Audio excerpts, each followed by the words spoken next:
Most people are actively losing money to inflation right now, and they don't even realize it. You probably think playing it safe is a smart move, but just sitting on your cash actually guarantees you're going to lose purchasing power. Just think about the math for a second. A standard savings account, it pays a tiny 0.5% interest. But inflation, that's driving everyday prices up by 3% or even more. So sure, you end up with more dollars in the bank, but those same dollars literally buy you less stuff. Saving on its own, it's just not enough anymore. Section 1.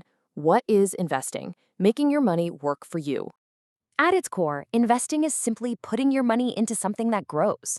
Imagine you're starting a lemonade stand. You spend $50 on Tups and lemons, right?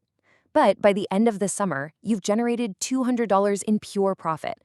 Your original $50 didn't just disappear. You invested it into a mini business that did the heavy lifting and brought even more money back to you.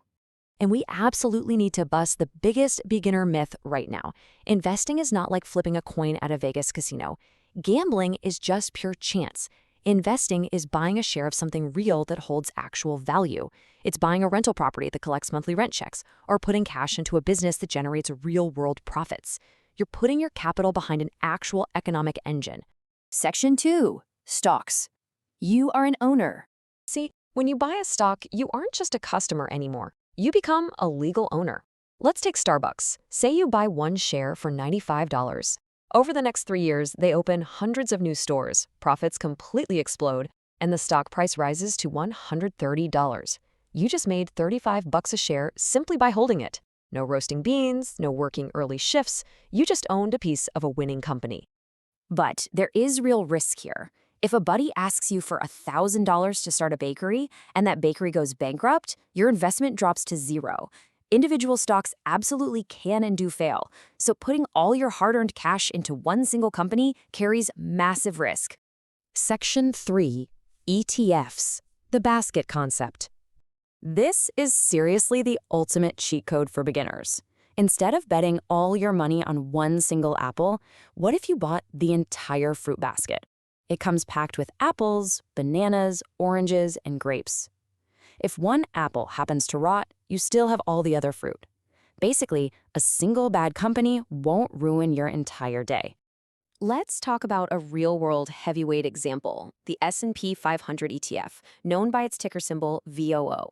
One roughly $500 share instantly buys you tiny pieces of the 500 biggest companies in the US. You get Apple, Microsoft, Amazon, Google, Tesla, and 495 others with one single clip.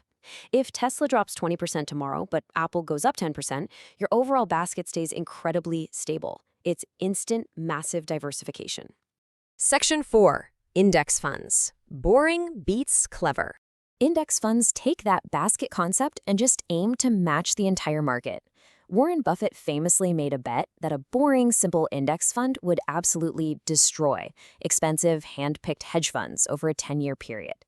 And guess what? He won.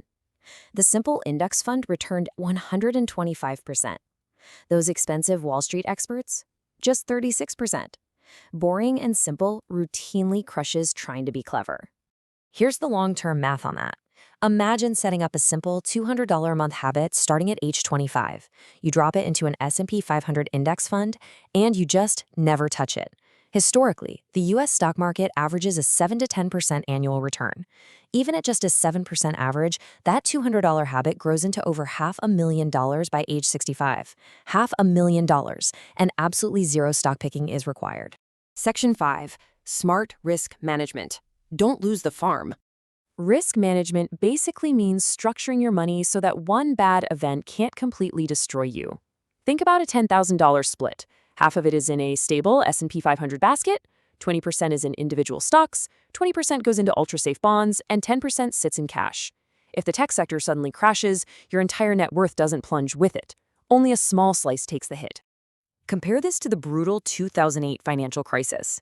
The person who had 100% of their life savings tied up in a single bank stock, like Lehman Brothers, they lost absolutely everything when it went bankrupt. But the diversified investor, the one spread across index funds and bonds, yeah, they took a temporary hit, but they bounced completely back within a few years.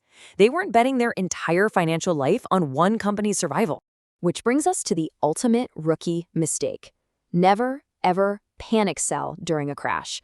Historically speaking, markets that drop eventually recover and climb even higher. If you sell out of pure fear when your account is down, you permanently lock in those losses. You literally turn a temporary dip into a permanent disaster. You just have to ride out the historical recovery. Section 6. Portfolio Basics. Putting it all together. Your portfolio is essentially the master plan of everything you own. This is what we call the beginner core satellite strategy. You keep a massive 80% of your money in stable, low-effort index funds. That's your core. Then you use 10% for fun individual stock picks and put the final 10% into safety, like bonds or cash. It's simple, it's clear, and it is incredibly effective. But exactly how much risk should you take based on your age? Well, you can use this rapid-fire rule of thumb. Start with the number 110. Now subtract your current age. That resulting number is your target percentage for stocks. So a 25-year-old keeps 85% in stocks because they have decades to recover from a crash. A 65-year-old, though, they hold only 45% in stocks. They shift towards safety because they'll actually need that money soon. Now, over time, things will naturally drift. Wild growth might push your stocks up so high that your original 70-30 split accidentally turns into a highly risky 85-15 split. That's exactly where rebalancing comes in. Every few months, you just check in. You trim off some of your winning stocks, buy a few more bonds, and reset exactly back to your 70-30 target. It locks in your gains and keeps your risk exactly where you designed it to be. Look, investing is not a second job. It's a tool for freedom. It is hands down the absolute best way to build wealth so you don't have to work until you drop. So ask yourself, if your money isn't working for you today, who exactly is it working for? Start small, stay diversified, and let the market do the heavy lifting.